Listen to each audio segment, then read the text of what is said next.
Ng ulan, biglang nagmakdo.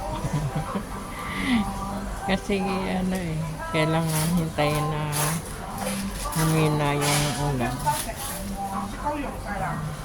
Magkakain na lang muna. Nagmakdo nang wala sa oras.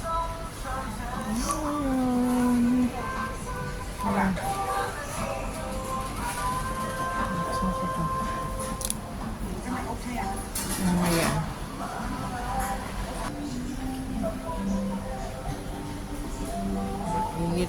Mainit. Saan yung asukal?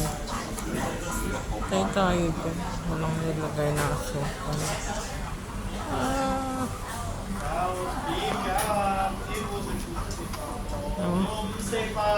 Dalawa yung ketchup, walang asukal.